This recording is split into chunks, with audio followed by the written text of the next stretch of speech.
So last വീഡിയോയിൽ നമ്മൾ കണ്ടത് മിഡ്ലാൻഡ് വേഴ്സസ് ടുഡോർ എന്നുള്ള ഒരു വാർ ആയിരുന്നു നമ്മൾ കണ്ടത്. ആൻഡ് മിഡ്ലാൻഡിന് വേണ്ടിയിട്ട് ഇപ്പൊ വൈറ്റ് ഹോക്സ് അതായത് മെർസണറി ഗ്രൂപ്പ് ആയിട്ട് അവിടെ ഫൈറ്റ് ചെയ്തുകൊണ്ടിരിക്കുകയാണ്. ഗ്രിഫിത്തും ഗഡ്സും എല്ലാം മിഡ്ലാൻഡിന് വേണ്ടിയിട്ടാണ് ഫൈറ്റ് ചെയ്യുന്നത്. ആൻഡ് ഇങ്ങനെ ഫൈറ്റ് ചെയ്തുകൊണ്ടിരിക്കുമ്പോഴായിരിക്കും സോഡായിട്ട് ഒരു എൻകൗണ്ടർ ഉണ്ടാവുക ഗഡ്സും ഗ്രിഫിത്തും. ആൻഡ് ഗ്രിഫിത്തിന്റെ കഴുത്തിലുള്ള ബെഹലറ്റ് കണ്ടിട്ട് സോഡ് അവിടുന്ന് പേടിച്ചു പോയിട്ടുണ്ടാവും. ആൻഡ് ഇതിന് ശേഷം രാജാവ് അതായത് മിഡ്ലാൻഡിന്റെ രാജാവ് ഗ്രിഫിത്തിന്റെ അവളുടെ മകളുടെ അതായത് ഡോട്ടറുടെ ഒരു ഗാർഡിയൻ ആയിട്ട് അപ്പോയിന്റ്മെന്റ് ചെയ്തിട്ടുണ്ടാവും. ഇതൊന്നും ഇഷ്ടപ്പെടാത്ത അവിടെ ഒരു ദളപതി ഉണ്ടാവും. അയാൾ ഗ്രിഫിത്തിനെ അടിക്കുന്നതല്ല നമ്മൾ ലാസ്റ്റ് വീഡിയോയിൽ കണ്ടിട്ടുണ്ടായിരുന്നു. സോ നമ്മൾ ഇതിന് ശേഷം ബാക്കി എന്തൊക്കെ നടക്കാൻ പോകുന്നതാണെന്ന് കവർ ചെയ്യാൻ പോകുന്നത്. ചില സീൻസ് ഒക്കെ വരാൻ പോകുന്നുണ്ട്. ആൻഡ് പിന്നെ എനിക്കറിയാം ബേഴ്സേക്കിന് അധികം വ്യൂസ് ഒന്നും ഇല്ലാന്ന്, പക്ഷെ ഇതിനൊരു ക്വാളിറ്റി ഓഡിയൻസ് ഉള്ള കാര്യം ഉറപ്പാണ്. കാരണം ഞാൻ എപ്പോൾ വീഡിയോസ് ഇട്ടാലും അതിന്റെ താഴെ വന്നിട്ട് ബേഴ്സേക്ക് അവിടെ നിന്ന് ചോദിക്കുന്ന കുറച്ച് പേരുണ്ട്. അവർക്ക് വേണ്ടിയിട്ടാണ് ഈ video. So if you are interested keep watching.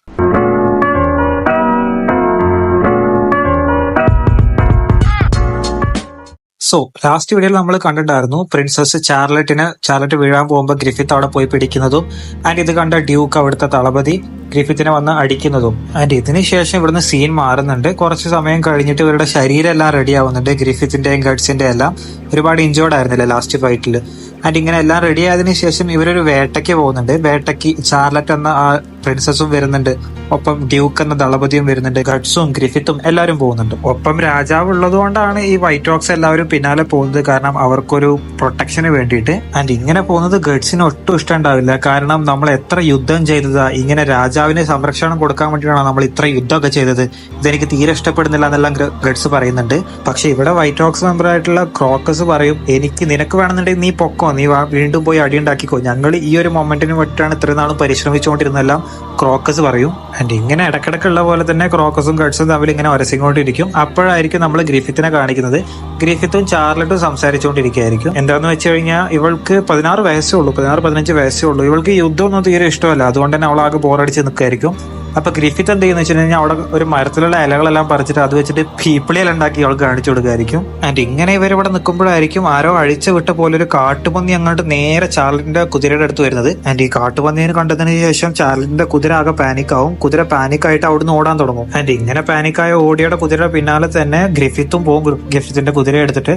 And അവിടുന്ന് ചാർലറ്റ് വീഴാണ്ട് തന്നെ ഗ്രിഫിത്ത് ചാർലറ്റിനെ രക്ഷിക്കും. പക്ഷെ അവിടെ ഒരു ട്വിസ്റ്റ് ആയിട്ട് ആരോ പെട്ടെന്നൊരു അമ്പ് നെയ്യും. ആൻഡ് അമ്പ് നേരെ ഗ്രിഫിത്തിന്റെ ഹാർട്ടിൽ വന്ന് തളയ്ക്കും. ആൻഡ് ഇത് കണ്ട വൈറ്റ് ഹോക്സിലെ എല്ലാ മെമ്പേഴ്സും ആകെ പേടിച്ചു പോകും. കാസ്ക ഓടി വന്നിട്ട് ഗ്രിഫിത്തിനെ എടുക്കാൻ നോക്കും. പക്ഷെ ഇവിടെ ഒരു ട്വിസ്റ്റ് ആയിട്ട് എന്താ ഉണ്ടാവുമെന്ന് വെച്ച് കഴിഞ്ഞാൽ ആ വിട്ട അമ്പ് നേരെ വന്ന് പതിച്ചത് ഹാർട്ടിലായിരിക്കത്തില്ല, ഗ്രിഫിത്തിന്റെ കഴുത്തിലുള്ള ബെഹലറ്റിലായിരിക്കും. അതുകൊണ്ട് തന്നെ ഗ്രിഫിത്ത് പറയും, എനിക്കൊന്നും പറ്റിയിട്ടില്ല, അമ്പ് വന്ന് തറച്ചത് എന്റെ മാലയിലാണെന്നെല്ലാം പറയും. പക്ഷെ കാസ്ക വിടാണ്ട് പറയും, ഇതൊരു പോയ്സൺ തടവിയ ആരോ ആണ്, അതുകൊണ്ട് തന്നെ നിനക്ക് എന്തെങ്കിലും പറ്റിയിട്ടുണ്ടാവും, ചെക്ക് ചെയ്യണമെന്നെല്ലാം പറയും. പക്ഷെ ഗ്രിഫിത്ത് പറയും, ഇല്ല, ഒന്നും പറ്റിയിട്ടില്ല എന്ന് പറയും. ആൻഡ് ഇവിടെ എന്താ ഉണ്ടാവുമെന്ന് വെച്ച് കഴിഞ്ഞാൽ ഇപ്പൊ ആ അമ്പ് വന്ന് കൊണ്ടത് ഗ്രിഫിത്തിനാണെങ്കിൽ പോലും എല്ലാവരും വിചാരിച്ചിട്ടുണ്ടാവുക പ്രിൻസസിനെ ആരോ അറ്റാക്ക് ചെയ്യുന്നതാണ്. അതുകൊണ്ട് തന്നെ ഗ്രിഫിത്ത് തന്റെ ജീവൻ കൊടുത്തിട്ട് തന്നെ പ്രിൻസസിനെ രക്ഷിക്കാൻ നോക്കിയെന്നെല്ലാം ന്യൂസ് സ്പ്രെഡ് ആവാൻ തുടങ്ങും. ആൻഡ് ഇതിനുശേഷം നമുക്ക് കാണിക്കുന്നത് കാസിലാണ്. കാസിലിൽ ഡ്യൂക്ക് ഒരാളെ വിളിപ്പിച്ചിട്ടുണ്ടാവും. ഇയാളെ വിളിപ്പിച്ചതിന് ശേഷം ഡ്യൂക്ക് പറയും, നിന്നെ കൊണ്ട് ഒരു ജോലി പോലും ശരിയാവും ചെയ്യാൻ പറ്റില്ല, കാരണം നിന്നെ ഒരു ജോലിയിൽ ഏൽപ്പിച്ചുള്ളൂ, അത് നിനക്ക് മര്യാദക്ക് ചെയ്തുകൂടാ അറിയും. ഇപ്പൊ എല്ലാവരും അറിഞ്ഞു കഴിഞ്ഞാൽ എന്റെ തലയിലാവുന്നെല്ലാം ഡ്യൂക്ക് പറഞ്ഞുകൊണ്ടിരിക്കും. അപ്പൊ അയാൾ പറയും, ഇല്ല, നമുക്കിത് എല്ലാവരും ട്യൂഡോസിന്റെ മേത്ത് ഇടാം, അവര് ചെയ്താണെന്ന് പറയാന്നെല്ലാം പറയും. ഇവിടെയാണ് നമുക്ക് റിവീൽ ആവുക ഡ്യൂക്ക് ആയിരിക്കും ആളെ പറഞ്ഞു വിട്ടിട്ടുണ്ടായിരിക്കുക ഗ്രിഫിത്തിനെ കൊല്ലാൻ വേണ്ടിയിട്ട്. ആൻഡ് ഡ്യൂക്ക് ഇപ്പൊ എന്തിനാ പേടിക്കുന്നത് വെച്ച് കഴിഞ്ഞാൽ ആ വേട്ടയുടെ ഇടയിൽ ഡ്യൂക്കും അവിടെ ഉണ്ടായിരുന്നില്ല. അങ്ങനെ ഈ അമ്പ് വന്ന് കൊണ്ടതിന് ശേഷം ഗ്രിഫിത്ത് നേരെ ഡ്യൂക്കിനൊരു നോട്ടം നോക്കിയിട്ടുണ്ടായിരുന്നു. ആ നോട്ടത്തില് ഡ്യൂക്കിനും ഗ്രിഫിത്തിനും രണ്ടുപേർക്കും കാര്യം മനസ്സിലായി, ആരാ ഇത് എന്തിനാ ചെയ്തെന്നല്ല. ആൻഡ് ഇവിടെ ഡ്യൂക്ക് ഭയങ്കര പേടിച്ചിട്ടുണ്ടാവും, കാരണം ഗ്രിഫിത്തും ആർമി അവരെന്തെങ്കിലും ചെയ്യുമെന്നെല്ലാം ആലോചിച്ചിട്ട്. ആൻഡ് ഇതിന് ശേഷം അന്ന് രാത്രിയാണ് കാണിക്കുന്നത്. രാത്രി ഗ്രിഫിത്തും ഗഡ്സ് ഒരു റൂമിൽ ഇരിക്കുകയായിരിക്കും. അങ്ങനെ ഇരിക്കുമ്പോൾ ഗ്രിഫിത്ത് ഗഡ്സിനോട് പറയും, നീ എനിക്ക് വേണ്ടി ഒരാളെ കൊന്നു തരുമെന്ന് ചോദിക്കും. അപ്പൊ ഗഡ്സ് തിരിച്ചു ചോദിക്കും, ആരാണെന്ന് പേര് മാത്രം പറഞ്ഞാൽ മതി എന്ന് പറയും. അപ്പൊ ഗ്രിഫിത്ത് പറയും, നീ എനിക്ക് വേണ്ടിയിട്ട് ഡ്യൂക്കിനെ കൊല്ലണമെന്ന് പറയും. ഡ്യൂക്കാണ് എന്നെ കൊല്ലാൻ നോക്കിയത്, ഡ്യൂക്കിന്റെ ആളാണ് വിഷം മേടിച്ചത്, അത് ഞാൻ അന്വേഷിച്ചിട്ടുണ്ടായിരുന്നു. അങ്ങനെ അന്വേഷിച്ചപ്പോൾ ഡ്യൂക്കാണ് എന്നെ കൊല്ലാൻ നോക്കിയെന്നുള്ള കാര്യം എനിക്ക് മനസ്സിലായി.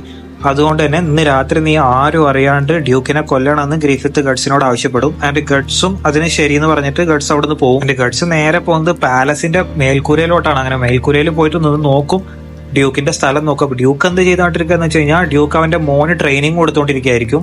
ആൻഡ് ഡ്യൂക്ക് അവിടെ അവന്റെ മോന് മരണ ട്രെയിനിങ് കൊടുത്തോണ്ടിരിക്കുകയായിരിക്കും. അവന്റെ മകന്റെ പേരായിരിക്കും അഡോണിസ്.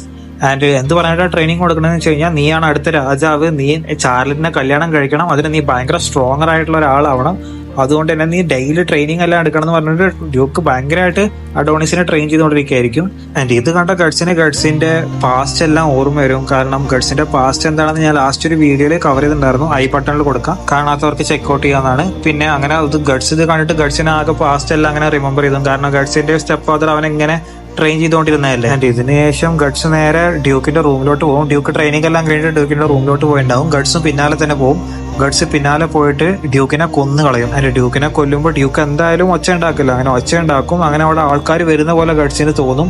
ഗഡ്സ് ആദ്യം വിചാരിക്കുന്നത് ആർമിയിലെ ആളുകളാണെന്നാണ്. എന്റെ ആരാണോ ആദ്യം കഥക് തുറന്നു വന്നത് അയാൾ അങ്ങോട്ട് കുത്താൻ നിൽക്കും. അത് കുത്തി കഴിഞ്ഞപ്പോഴായിരിക്കും മനസ്സിലാവുക അത് അഡോണിസ് ആയിരിക്കും, ഡ്യൂക്കിന്റെ മോനായിരിക്കും. അങ്ങനെ വാള് കുത്തി ഇറങ്ങിയത് കൊണ്ട് തന്നെ അഡോണിസ് അവിടെ ഭയങ്കര രക്തം മാർന്നിരിക്കുകയായിരിക്കും. ഡ്യൂക്ക് മരിച്ചിട്ടുണ്ടാവും. ഗഡ്സ് അഡോണിസിനെ രക്ഷിക്കാനെന്നല്ല നോക്കും. പക്ഷെ അവിടെ ഒരുപാട് ആർമി മെമ്പേഴ്സ് വരും.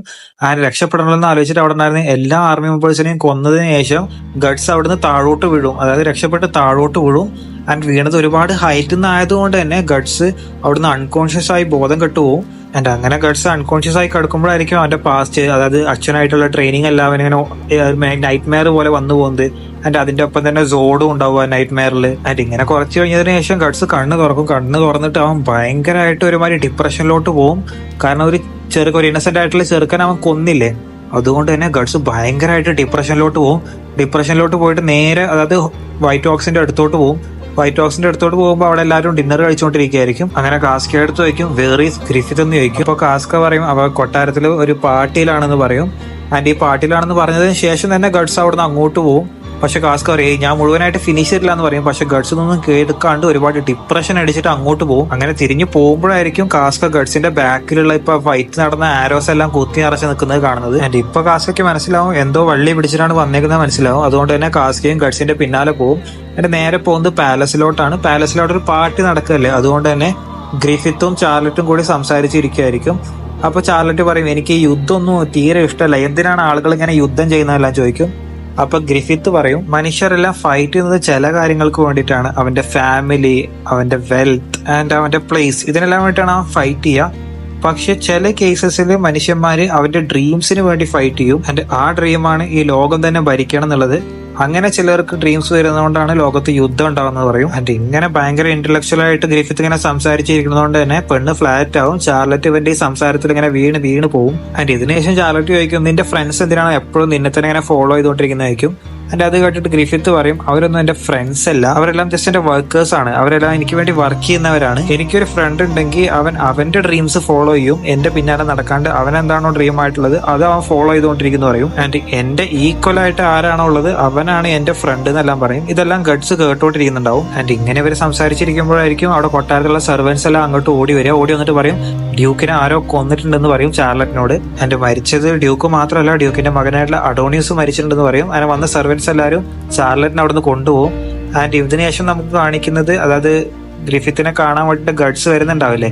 അല്ല അപ്പൊ ഗഡ്സ് വരുമ്പോ ഒപ്പം കാസ്ക അവന്റെ കൂടെ ഉണ്ടാവും. ആൻഡ് കൂടെ വന്നതിന് ശേഷം കാസ്ക അവന്റെ മേത്തുള്ള മുറിവുകളെല്ലാം കണ്ടിട്ട് അവളുടെ ഡ്രസ്സ് തന്നെ മുറിച്ചിട്ട് അവന്റെ മേത്ത് ഹീൽ ചെയ്യാൻ വേണ്ടി കെട്ടി കൊടുക്കുന്നതായിരിക്കും. ഇതാണ് ആദ്യമായിട്ട് കാസ്ക എന്തായാലും ഗഡ്സിന് വേണ്ടി ചെയ്തു കൊടുക്കുന്നത് നമ്മൾ കാണുന്നത്. ആൻഡ് ഇതിനുശേഷം ഡ്യൂക്ക് മരിച്ചത് കൊണ്ട് തന്നെ എല്ലാവരും വിചാരിച്ചത് ട്യൂഡേഴ്സ് ആണ് ഡ്യൂക്കിനെ കൊന്നത്. അതുകൊണ്ട് തന്നെ ഈ മിഡ്ലാൻഡിലുള്ള എല്ലാ മെമ്പേഴ്സും അതായത് രാജാവ് എല്ലാവരും തീരുമാനം എടുക്കും ഡ്യൂഡേഴ്സ് ആയിട്ട് ഇനി വീണ്ടും ഒരു യുദ്ധം വെക്കാൻ വേണ്ടിയിട്ട്. കാരണം ആദ്യം സോഡിനെ തോൽപ്പിച്ചതിന് ശേഷം അവിടുന്ന് പോകുന്നതല്ലേ ഇഞ്ചോർഡ് ആയിട്ട്, മുഴുവനായിട്ട് തോൽപ്പിച്ചിട്ടുണ്ടാവില്ല. അതുകൊണ്ട് വീണ്ടും ഒരു യുദ്ധം വെക്കാൻ തുടങ്ങും. ആൻഡ് ഇങ്ങനെ തീരുമാനം എടുക്കുമ്പോഴായിരിക്കും ഒരു മിനിസ്റ്റർ ഇല്ലേ അന്ന് ലാസ്റ്റ് വീഡിയോയിൽ ഞാൻ പറഞ്ഞ ആ മിനിസ്റ്റർ നേരെ ഗ്രിഫിത്തിന്റെ അടുത്തോട്ട് വരിക. ആൻഡ് ഗ്രിഫിത്തിന്റെ അടുത്തോട്ട് വന്നതിന് ശേഷം പറയും ഇപ്പോൾ ഡ്യൂക്കിന്റെ പ്ലേസ് നീ എടുക്കണം, നീ രാജ്യത്തിന്റെ തളപതിയാവണം, കാരണം നിന്നോളം യോഗ്യനായിട്ട് ഇപ്പൊ ഈ രാജ്യത്ത് വേറെ ആരും ഇല്ലാന്ന് പറയും ഈ മന്ത്രി ഗ്രിഫിത്തിനോട്. ആൻഡ് ഇതിനുശേഷം വേറൊരു കാര്യം കൂടിയും പറയും ലാസ്റ്റ് വേട്ടക്ക് പോയപ്പോ നിന്നാരാ അമ്പ് ചെയ്തില്ലേ അത് നിന്നെ തന്നെ അമ്പ് ചെയ്തതാണ്, പ്രിൻസിനെ കൊല്ലാൻ വേണ്ടിയിട്ട് അമ്പ് ചെയ്തതല്ല. ഈ കൊട്ടാരത്തിൽ ആരോ നിന്നെ കൊല്ലാൻ വേണ്ടിയിട്ട് പ്ലാൻ ചെയ്താണെന്നല്ല മന്ത്രി ഗ്രിഫിത്തിനോട് പറയും. ഇത് കേട്ട് ഗ്രിഫിത്തിനും കാര്യം മനസ്സിലാവും. ഇപ്പൊ എല്ലാം ഈ മന്ത്രിക്ക് മനസ്സിലായിട്ടുള്ള കാര്യം ഗ്രിഫിത്തിനും മനസ്സിലാവും. ഇത് കേട്ടിട്ട് ഗ്രിഫിത്ത് അങ്ങോട്ട് പറയും എല്ലാം എനിക്കറിയാം, ഞാനത് അന്വേഷിച്ചും കൊണ്ടാണ് ഇരിക്കുന്നതെന്ന് പറയും. ആൻഡ് ഇത് കഴിഞ്ഞിട്ട് ഗ്രിഫിത്ത് അവിടുന്ന് പോകാൻ നിൽക്കും. പോകുന്നതിന്റെ മുന്നേ ഈ മന്ത്രിയെ ഗ്രിഫിത്ത് ഒരു നോട്ടം നോക്കും. ആ നോട്ടം ഒന്ന് ഓർത്ത് വെച്ചോളുണ്ട്. അത് മുന്നോട്ട് പോകുമ്പോൾ നിങ്ങൾക്ക് എന്തായാലും ഈ നോട്ടം നിങ്ങളൊന്ന് മൈൻഡിൽ ഫിക്സ് ചെയ്ത് വെച്ചോളുണ്ട്. ആൻഡ് ഇങ്ങനെ ഒരു ഡെത്ത് സ്റ്റെയർ കൊടുത്തതിന് ശേഷം ആ മന്ത്രി ആകെ പേടിച്ചു പോകും. ആൻഡ് ഇതിനുശേഷം ഗ്രിഫിത്ത് വാറിന് വേണ്ടിയിട്ട് പോകാൻ നിൽക്കുമ്പോഴായിരിക്കും ചാർലറ്റ് വരിക. ചാർലറ്റ് വന്നിട്ട് അവന്റെ കയ്യിൽ ഒരു ലോക്കറ്റ് കൊടുക്കും, ഒരു മാഗ്നറ്റിക് സ്റ്റോണുള്ള ഒരു ലോക്കറ്റ് കൊടുക്കും. ആൻഡ് ഇത് കൊടുത്തതിന് ശേഷം പറയും നീ നിന്നെ തന്നെ രക്ഷിക്കണം എന്നെല്ലാം പറയും. കാരണം ഇപ്പൊ ഈ ചാർലറ്റിന് ഗ്രിഫിത്തിന്റെ അടുത്തൊരു ഇഷ്ടം ഉണ്ടായിരിക്കും. ആൻഡ് അപ്പൊ അങ്ങോട്ട് കാസ്ക വരും. കാസ്ക വന്നിട്ട് പറയും നമുക്ക് പോകണം, യുദ്ധത്തിന് സമയമായി എന്ന് പറയും. അപ്പൊ ചാർലറ്റ് കാസ്കിയോട് പറയും ഗ്രിഫിത്തിനെ നീ നോക്കിക്കോണെന്നെല്ലാം പറയും. ആൻഡ് ഇങ്ങനെ ഇവര് പോകും. ഇവര് പോയതിനു ശേഷം ചാർലറ്റിന്റെ അമ്മ അങ്ങോട്ട് വരും, അതായത് അവിടുത്തെ നാട്ടിലെ പ്രിൻസസ് അങ്ങോട്ട് വരും. ആൻഡ് വന്നിട്ട് പറയും നീ ഇതുപോലുള്ള ലോ ക്ലാസ് ആൾക്കാരായിട്ട് സംസാരിക്കരുത്, ഇതോടെ അവനോടുള്ള സംസാരമെല്ലാം നിർത്തണം എന്നെല്ലാം പറയും. ടിപ്പിക്കൽ അമ്മ വൈബ്. ആൻഡ് ഇതിനുശേഷം നമുക്ക് കാണിക്കുന്നത് എല്ലാവരും വാറിന് വേണ്ടിയിട്ട് തയ്യാറെടുക്കുന്നതും വാറിന് വേണ്ടിയിട്ട് കുതിരപ്പുറത്ത് പോകുന്നതുമാണ്. ആൻഡ് ഇപ്പോൾ ഈ വാർ നയിക്കുന്നത് ഗ്രിഫിത്ത് ആയിരിക്കും. കാരണം ഡ്യൂക്ക് മരിച്ചുകൊണ്ട് തന്നെ ഇപ്പോഴത്തെ ദളപതി ഗ്രിഫിത്ത് ആയിരിക്കും. ആൻഡ് ഇതിനുശേഷം യുദ്ധം സ്റ്റാർട്ട് ആവുകയാണ്. യുദ്ധം സ്റ്റാർട്ട് ആകുമ്പോൾ മിഡ്ലാൻഡിന്റെ അടുത്ത് ആരൊക്കെ ഉണ്ടാവും വെച്ച് കഴിഞ്ഞാൽ വൈറ്റ് ഓക്സ് ഉണ്ടാവും, വൈറ്റ് ടൈഗേഴ്സ് ഉണ്ടാവും, വൈറ്റ് ഡ്രാഗൺസ്, അങ്ങനെ 3 ടീം മിഡ്ലാൻഡിന്റെ അടുത്തുണ്ടാവും. ആൻഡ് ഇങ്ങനെ യുദ്ധം നടന്നുകൊണ്ടിരിക്കുമ്പോഴായിരിക്കും കാസ്കെ വൺ ഓഫ് ദ ജനറൽ, അതായത് ടൂഡോസിലെ വൺ ഓഫ് ദ ജനറൽ വന്ന് അടിക്കുന്നത്. ആൻഡ് അടിച്ചതിന് ശേഷം അവന്റെ പേരായിരിക്കും അഡോൺ. ആൻഡ് ഇവൻ അടിച്ചതിന് ശേഷം ഇവൻ പറയും പെണ്ണുങ്ങൾക്കൊന്നും യുദ്ധം ചെയ്യാനുള്ളൊരു യോഗ്യതയല്ല, അതുകൊണ്ട് തന്നെ നീ മരിക്കാൻ തയ്യാറെടുത്തോന്നെല്ലാം പറയും. ആൻഡ് ആദ്യമൊക്കെ കാസ്ക ഇവന് ടഫ് കൊടുക്കുന്നുണ്ടെങ്കിലും അവസാനം കാസ്കയ്ക്കൊന്നും ചെയ്യാൻ പറ്റാത്തൊരവസ്ഥയിലാവും. ആൻഡ് ഇങ്ങനെ അവർ ഫൈറ്റ് ചെയ്ത് ഒരു മലയുടെ എഡ്ജിലോട്ട് പോകും. ആൻഡ് അങ്ങനെ അഡോൺ കാസ്കയെ മലയുടെ മുകളിൽ നിന്ന് തള്ളിയിട്ട് കൊല്ലാൻ നോക്കുമ്പോഴായിരിക്കും അങ്ങോട്ട് ഗഡ്സ് രക്ഷിക്കാൻ വരിക. ആൻഡ് ഗഡ്സ് അങ്ങോട്ട് വന്നതിന് ശേഷം ഗഡ്സും അഡോണും തമ്മിൽ ഫൈറ്റ് ഉണ്ടാവും. അങ്ങനെ ഇവര് ഫൈറ്റ് ചെയ്തോണ്ടിരിക്കുമ്പോൾ കാസ്ക അപ്പോഴും ആ എഡ്ജിലായിരിക്കും. കാസ്ക നല്ലോണം ഇഞ്ചേർഡ് ആയതുകൊണ്ട് തന്നെ കാസ്ക അൺകോൺഷ്യസ് ആയിട്ട് വീഴാൻ പോകും. ആൻഡ് വീഴാൻ പോകുമ്പോൾ തന്നെ ഗഡ്സ് അങ്ങോട്ട് ഓടി വന്നിട്ട് കാസ്കയെ പിടിക്കും മലയുടെ മുകളിൽ നിന്ന് വീഴാണ്ടിരിക്കാൻ വേണ്ടിയിട്ട്. അപ്പൊ അഡോൺ എന്താ ചെയ്യാന്ന് വെച്ച് കഴിഞ്ഞാൽ ഒരു ക്രോസ് ബോ എടുത്തിട്ട് നേരെ ഗഡ്സിനെ വെടിവെക്കും. ആൻഡ് ഈ ഷൂട്ടില് നേരെ അവർ രണ്ടുപേരും ആ മലയുടെ മുകളിൽ നിന്ന് താഴത്തോട്ട് വീഴും. ആൻഡ് ഇവർ നേരെ താഴത്തോട്ട് വീണത് ഒരു റിവറിലോട്ട് ആയതുകൊണ്ട് തന്നെ ഇവർ രണ്ടുപേർക്കും ജീവൻ പോയിണ്ടാവില്ല. രണ്ടുപേരും ഒരു തലനാരിഴക്ക് രക്ഷപ്പെടും. ആൻഡ് ഭയങ്കരമായിട്ട് ഇഞ്ചോർഡും ആയിട്ടുണ്ടാവും ഇവർ രണ്ടുപേരും. ആൻഡ് ഈ സെയിം ടൈമിൽ തന്നെ ഭയങ്കരമായിട്ട് മഴയും പെയ്യുന്നുണ്ടാവും. കാസ്ക ഇപ്പോഴും അൺകോൺഷ്യസ് ആയി കിടക്കുന്നുണ്ടാവും. ഗഡ്സ് എണീറ്റുണ്ടാവും. ആൻഡ് ഗഡ്സ് എണീറ്റിട്ട് ഇവൾക്ക് ഫസ്റ്റ് എയ്ഡ് എല്ലാം കൊടുക്കാൻ നോക്കും. പക്ഷെ ഈ മഴ പെയ്യുന്നതുകൊണ്ട് തന്നെ ഇവർക്കൊന്നും ചെയ്യാൻ പറ്റില്ല. അങ്ങനെ ഇവൻ ഇവളെ എടുത്തൊരു കേവിന്റെ ഉള്ളിലോട്ട് പോകും. ആൻഡ് ഇങ്ങനെ ഇവര് കേവിന്റെ ഉള്ളിൽ ഇരിക്കുമ്പോഴായിരിക്കും നമുക്ക് മുകളിൽ ഗ്രിഫിത്തിനെ കാണിക്കുക. ഗ്രിഫിത്ത് പറയും അവരെ പെട്ടെന്ന് പോയിട്ട് തന്നെ രക്ഷിക്കുക, ഒരു ടീം ഉണ്ടാക്കാൻ പെട്ടെന്ന് തന്നെ അവരെ പോയി രക്ഷിക്കുന്നു പറയും. പക്ഷെ ഹോക്സിലെ മെമ്പേഴ്സ് എല്ലാം പറയും അവരിപ്പോ അത്രയും താഴത്തോട്ട് വീണത് കൊണ്ട് തന്നെ അവര് മരിച്ചിട്ടുണ്ടാവും പറയും. പക്ഷെ ഗ്രിഫിത്ത് പറയും ഇല്ല, അവര് ഹോക്സിൽ അത്രയും ഇമ്പോർട്ടന്റ് ആയിട്ടുള്ള 2 പേരാണ്, അവരൊരിക്കലും മരിക്കാൻ ചാൻസ് ഇല്ല, അതുകൊണ്ട് തന്നെ പെട്ടെന്ന് ഒരു ടീം ഉണ്ടാക്കി അവരെ പോയി രക്ഷിക്കുന്നെല്ലാം പറയും. ഇതിനുശേഷം നമുക്ക് കാണിക്കുന്നത് കാസ്ക കണ്ണു തുറക്കുന്നതാണ്. കാസ്ക കണ്ണു തുറന്ന് നോക്കുമ്പോൾ അവിടെ ഗഡ്സ് മാത്രമേ ഉണ്ടായിരിക്കത്തുള്ളൂ. ഇവൾക്ക് പഴയതൊന്നും ഓർമ്മ ഉണ്ടാവില്ല, അതുകൊണ്ട് തന്നെ ഗഡ്സ് എല്ലാം പറയും. ഇവള് ചുമ്മാ കാര്യമില്ലാണ്ട് ഗഡ്സിന്റെ മേലോട്ട് അടിക്കാൻ പോകും. ഇപ്പൊ കാസ്കക്ക് എന്തിനാ ദേഷ്യം എന്ന് വെച്ച് കഴിഞ്ഞാൽ കാസ്കയോട് അഡോണ് പറഞ്ഞിട്ടുണ്ടാവുന്നില്ലേ പെണ്ണുങ്ങളൊന്നും യുദ്ധം ചെയ്യാൻ യോഗ്യതയില്ലാത്തവരാണെന്ന്. ആൻഡ് അതുകൊണ്ട് തന്നെ കാസ്കയ്ക്ക് അത് കേട്ടിട്ട് ഭയങ്കരമായിട്ട് പൊളിഞ്ഞുണ്ടാവും. അതുകൊണ്ട് തന്നെ കാസ്ക പറയും ഞാൻ ഒരിക്കലും ഒരു പെണ്ണായിട്ട് ജനിക്കാൻ പാടില്ലായിരുന്നു എല്ലാം പറഞ്ഞിട്ട് അവിടെ കിടന്നിട്ട് ഗഡ്സ് ആയിട്ട് ഫൈറ്റ് എടുക്കും. ആൻഡ് ഒരു വിധത്തിൽ ഗഡ്സ് ഇവളെ ആശ്വസിപ്പിക്കും. ആൻഡ് ഇതിനുശേഷം ഗഡ്സ് ചോദിക്കും നിന്റെ പ്രശ്നം എന്താണ്, നീ എപ്പോഴും എന്തിനാണ് എന്നെ ഇങ്ങനെ വെറുത്തോണ്ടിരിക്കുന്നത്, ഞാൻ നിന്റെ അടുത്ത് എന്താ ചെയ്തത്, നീ എന്നെ എപ്പോഴും എന്നെ ഇങ്ങനെ വെറുപ്പോടെ കാണണമെന്നെല്ലാം ചോദിക്കും. ആൻഡ് ഇവിടെ നിന്നാണ് നമുക്ക് കാസ്കയുടെ ബാക്ക് സ്റ്റോറി കാണാൻ പോകുന്നത്. ആൻഡ് കാസ്കയുടെ കഥ തുടങ്ങുന്ന ഒരു 12 വർഷം മുന്നെയാണ്. 12 വർഷം മുന്നേ കാസ്കയുടെ വില്ലേജ് എന്ന് വെച്ച് കഴിഞ്ഞാൽ ഭയങ്കര ഒരു പൂർ ആയിട്ടുള്ള വില്ലേജ് ആയിരിക്കും. ആൻഡ് ഈ വില്ലേജിൽ അതായത് ഒന്നാമത് ഭയങ്കര പൂർ ആയതുകൊണ്ട് തന്നെ അവിടെ കള്ളന്മാരും അതുപോലെ തന്നെ കൊള്ളക്കാരും അങ്ങനെ ഒരുപാട് പേരുണ്ടാവും. പുറമെ നമ്മുടെ നാട് പോലെ തന്നെ ഒരുപാട് ടാക്സും ആ നാട്ടിലെ രാജാവ് ഏർപ്പെടുത്തിയിട്ടുണ്ടാവും. ആൻഡ് ഇങ്ങനെ പോയിക്കൊണ്ടിരുന്ന ഒരു വില്ലേജിലാണ് അവൾ ജനിച്ചതും വളർന്നതെല്ലാം. ആൻഡ് ഇങ്ങനെ ഒരു ഏജ് കഴിഞ്ഞപ്പോഴായിരിക്കും അവളെ ഒരാൾ മേടിക്കാൻ വേണ്ടിയിട്ട് വരിക. അതായത് ഈ രാജകുടുംബത്തിലുള്ള ആൾക്കാർക്കെല്ലാം ആ നാട്ടിലുള്ള ആരെ വേണമെങ്കിലും കാശ് കൊടുത്ത് മേടിക്കാം. ആൻഡ് ഇങ്ങനെ കാസ്കയും ഈ നോബിളായിട്ടുള്ള അതായത് ഈ രാജകുടുംബത്തിലുള്ള ആള് കാശ് കൊടുത്ത് മേടിക്കും. മേടിച്ചതിന് ശേഷം അവളെ കൊണ്ടുപോകും, അതായത് അവളെ വേറെ സ്ഥലത്തോട്ട് കൊണ്ടുപോകുമ്പോൾ വഴിയിൽ വെച്ചിട്ട് അവളുമായിട്ട് അതായത് തെറ്റായിട്ടുള്ള കാര്യങ്ങളെല്ലാം ചെയ്യാൻ നോക്കും. എന്താ ഉദ്ദേശം എന്ന് മനസ്സിലായില്ല, അതൊക്കെ ചെയ്യാൻ നോക്കും. ആൻഡ് അത് ചെയ്യാൻ നോക്കുമ്പോൾ തന്നെ കാസ്ക അവിടെ നിന്ന് ഇറങ്ങി ഓടും. കാസ്ക അങ്ങനെ ഇറങ്ങി ഓടിയ കണ്ട് ഇയാളും പിന്നാലെ ഓടും. അങ്ങനെ ഇവർ രണ്ടുപേരും ചെന്ന് നിൽക്കുന്നത് ഗ്രിഫിത്തിന്റെ മുന്നിലായിരിക്കും. ആൻഡ് ഗ്രിഫിത്തിന്റെ മുന്നിൽ വന്ന് പെട്ടതുകൊണ്ട് തന്നെ ഗ്രിഫിത്ത് നേരെ ഗ്രിഫിത്തിന്റെ വാൾ എടുത്തിട്ട് ചോദിക്കും അയാളോട് നീ രാജകുടുംബത്തിൽ ജനിച്ചുകൊണ്ട് മാത്രം നീ ദൈവം ആവത്തില്ല എന്ന് പറയും. അങ്ങനെ ഒരു കത്തി എടുത്തിട്ട് നേരെ കാസ്കയുടെ മുന്നിലോട്ട് എറിഞ്ഞു കൊടുക്കും. എന്നിട്ട് പറയും നിന്നെ രക്ഷിക്കാൻ നീ മാത്രമേ ഉണ്ടാവത്തുള്ളൂ എന്ന് പറയും. അങ്ങനെ പറഞ്ഞതിന് ശേഷം കാസ്ക ആ കത്തി എടുത്തിട്ട് നേരെ അയാളെ കുത്തിക്കൊല്ലും. എന്നിട്ട് അവിടെ ഉണ്ടായിരുന്ന കാശെല്ലാം എടുത്തിട്ട് ഇവര് തിരിച്ചു പോകാൻ നിൽക്കുമ്പോഴായിരിക്കും കാസ്ക ഗ്രിഫിത്തിനോട് ചോദിക്കുക ഞാനും നിന്റെ കൂടെ വന്നോട്ടോ എന്ന് ചോദിക്കും. കാരണം ഞാനിപ്പോ രാജകുടുംബത്തിലുള്ള ഒരാളെ കൊന്നിട്ടുണ്ട്, അതുകൊണ്ട് തന്നെ എനിക്ക് എന്റെ വില്ലേജിലോട്ട് പോകാൻ പറ്റത്തില്ല, അതുകൊണ്ട് ഞാനും നിന്റെ കൂടെ വന്നോട്ടെ എന്ന് ചോദിക്കും. പക്ഷെ ഇത് കേട്ടിട്ട് ഗ്രിഫിത്തിന്റെ കൂടെ ഉള്ള എല്ലാവരും പറയും നീ ഞങ്ങളൊപ്പം വന്നു കഴിഞ്ഞാൽ ഞങ്ങളെല്ലാം കള്ളന്മാരാണ്, അതുകൊണ്ട് തന്നെ നിനക്ക് സർവൈവ് ചെയ്യാൻ പറ്റത്തില്ല എന്ന് പറയും.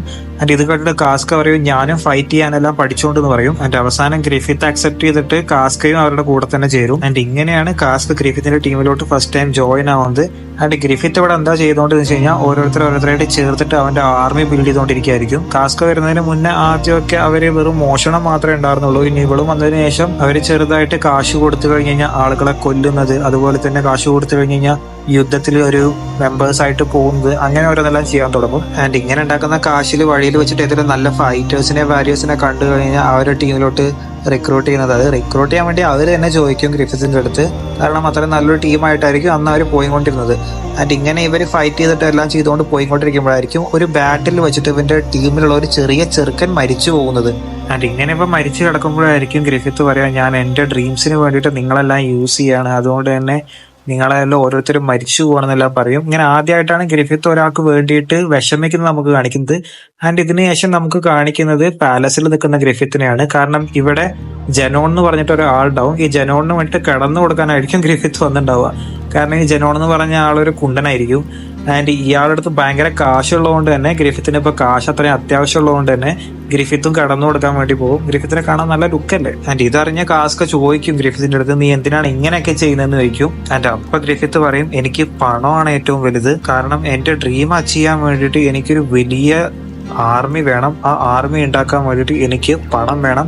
പണം ഉണ്ടെങ്കിൽ നല്ല എക്യുപ്മെന്റ്സും ഗാർഡ്സും എല്ലാം മേടിക്കാൻ പറ്റും. അതുകൊണ്ട് പണത്തിന് വേണ്ടിയിട്ട് ഞാൻ എന്തും ചെയ്യുന്നെല്ലാം ഗ്രിഫിത്ത് പറയും. എന്റെ ആർമിയിൽ ഇരുന്നുകൊണ്ട് ആരും മരിച്ചു പോകാൻ പാടില്ല. അതുകൊണ്ട് തന്നെ അവർക്ക് നല്ല ഫുഡും അവർക്ക് നല്ല ആർമറും വേണം.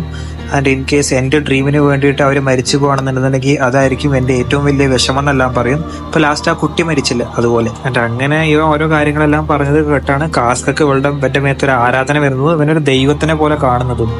ആൻഡ് ഇതിനുശേഷം നടക്കുന്ന കാര്യങ്ങൾ എന്താണെന്ന് നമുക്ക് അടുത്ത വീഡിയോയിൽ കാണാം. ഇപ്പൊ അവർ രണ്ടുപേരും ആ കേവിന്റെ ഉള്ളിലാണ്. ആൻഡ് മുന്നോട്ട് ഗ്രിഫിത്ത് അങ്ങോട്ട് വരുമോ, അവിടെ ഇനി എന്താ യുദ്ധം ഉണ്ടാവും എന്നെല്ലാം നമുക്ക് അടുത്ത വീഡിയോയിൽ കാണാം. പിന്നെ ചാനൽ നിങ്ങൾ ആദ്യമായിട്ട് കാണുന്ന ഒരാളാണെന്നുണ്ടെങ്കിൽ സബ്സ്ക്രൈബ് ചെയ്യുക. പിന്നെ ഈ ബേഴ്സേക്കിന്റെ വീഡിയോ നിങ്ങൾക്ക് മുന്നോട്ട് വേണമെന്നുണ്ടെങ്കിൽ നിങ്ങൾ എന്തായാലും ചാനൽ സബ്സ്ക്രൈബ് ചെയ്തിട്ട് വീഡിയോ ലൈക്ക് ചെയ്യുക. കാരണം നിങ്ങൾ വരുന്ന സബ്സ്ക്രൈബ് ചെയ്ത് കഴിഞ്ഞാൽ തന്നെ എനിക്ക് അത്യാവശ്യം ഇത് ചെയ്യാനുള്ളൊരു മോട്ടിവേഷൻ കിട്ടും. കാരണം എനിക്ക് ഒട്ടും റീച്ച് ഇല്ലാത്തൊരു വീഡിയോ ആണ് ഇപ്പോൾ ബേഴ്സേക്കിന്റെ വീഡിയോ. ആദ്യമൊക്കെ നല്ല റീച്ച് ഉണ്ടായിരുന്നു, ഇപ്പൊ ആരും കാണുന്നില്ല, ലൈക്ക് ചെയ്യുന്നില്ല. അപ്പോൾ നിങ്ങൾ കാണുന്നവരെന്നുണ്ടെങ്കിൽ എന്തായാലും ലൈക്ക് ചെയ്യാനും സബ്സ്ക്രൈബ് ചെയ്യാനും നോക്കുക. അടുത്ത വീഡിയോയിൽ കാണാം ഗായ്സ്, ബൈ.